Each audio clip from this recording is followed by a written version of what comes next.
D'accord. Ni une ni deux, Franck prend son camion pour rejoindre les pompiers.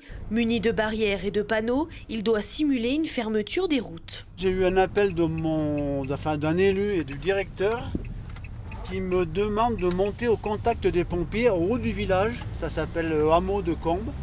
Et dès que je serai au contact des pompiers, c'est eux qui vont me donner je pense, les directives, s'il faut fermer une route ou pas. Il s'agit là d'un exercice organisé par la commune de Champs-sur-Drac pour se préparer à un incendie volontaire de feux de forêt. Le plan communal de sauvegarde prévoit des déviations, l'ouverture d'un centre d'accueil, du porte-à-porte ou encore des diffusions d'alertes. J'ai eu un message sur mon téléphone, comme quoi il y avait une alerte et que c'était un exercice. Et voilà, et donc j'ai acquitté le...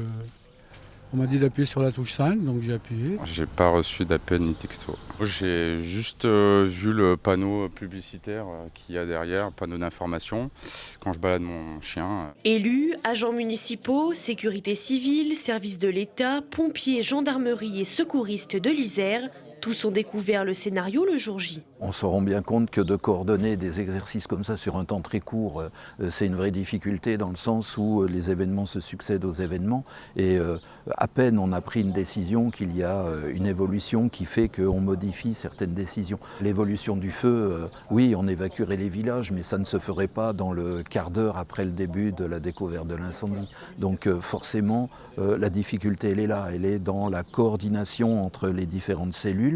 Ce jour-là, l'exercice porte sur un incendie, mais la commune de Champs-sur-Drac est soumise à d'autres risques. Le Champs-sur-Drac est une commune concernée par le risque industriel avec la plateforme chimique de Jarry. On a également des risques naturels, il y a du risque de ruissellement, du risque inondation, il y a le risque sismique. On a des risques liés à la rupture de grands barrages ou encore des risques plus diffus de transport de matières dangereuses par exemple.